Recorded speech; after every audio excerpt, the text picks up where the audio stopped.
আমার একটা দাবি বাংলাদেশ সরকার ডাক্তার ইউনূস স্যারের কাছে যে এই পরকীয়ার কারণে বাংলাদেশের মেয়েরা ঘরে দুইটা তিনটা বাচ্চা রাইখা আর এক বেটার লগে চলে যায়, এটা বন্ধ করতে হবে। আর একটা শর্ত, বাংলাদেশে এই স্বামী থুয়ে বোর সন্তানের লিগে বিদেশ যায়, পরকীয়া কইরা ওই ভিন পুরুষের কারণে সব টাকা স্বামী নষ্ট করে দেয়। এইটা আমার দাবি ডাক্তার ইউনূস স্যারের কাছে, পরকীয়া বন্ধ করতে হবে। আরেকটা দাবি হলো আমার, বাংলাদেশ সরকার ডাক্তার ইউনূস স্যারের কাছে মেয়েরা একটা দুইটা তিনটা চারটা পাঁচটা করে বিয়ে করে, কারণ এই ছেলের ছাইরা আর এক ছেলের কাছে যায়, 5 লাখ টাকা কাবিন ধরে, 4 লাখ টাকা কাবিন ধরে। এই কাবিনের জহদে তালাক দিয়ে বাংলাদেশে আইন করছে, তালাক দেওয়ার পরে এই মামলা করে, মামলা করলে কোর্টের মাধ্যমে এই 4 লাখ টাকা মেয়ে পায়। এটা বন্ধ করতে হবে। কিছু মেয়ের এই ব্যবসা, কিছু বাবা মার এই ব্যবসা, কিছু বাবা মার এই ব্যবসা। বাংলাদেশ ইউনূস স্যারের কাছে এটা দাবি যে বাংলাদেশে পরকীয়া বন্ধ করতে হবে।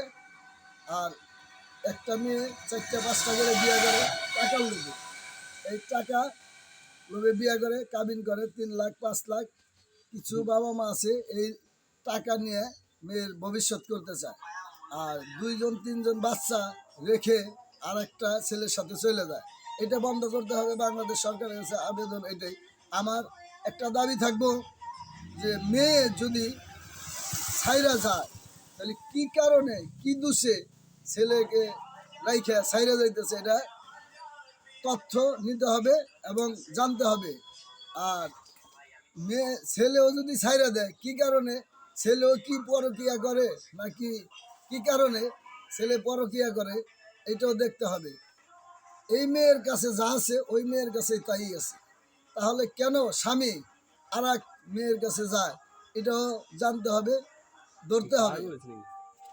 আপনার কাছে এটা আমার দাবি যে বাংলাদেশে পরকীয়া বন্ধ করতে হবে।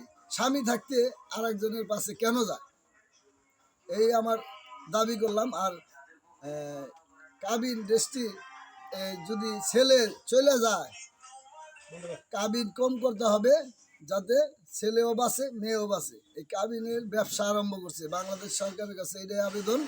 আর জানি বাংলাদেশে এই কাম না হয়, একটা মেয়ে 4-5টা করে বিয়ে না করতে পারে, আর 2-3জন বাচ্চা থেকে আর এক ছেলের হাত ধরে না চলে যাইতে পারে। স্বামী বিদেশ থাকে, টাকা পয়সা সব লুট করে স্বামীরে ফকির বানায় চলে যায়। এটা বন্ধ করতে হবে। ডাক্তার ইউনূস স্যারের কাছে আমার এটাই আবেদন আর দাবি করলাম। ধন্যবাদ সবাইকে। বাংলাদেশ চিরজীবী হোক।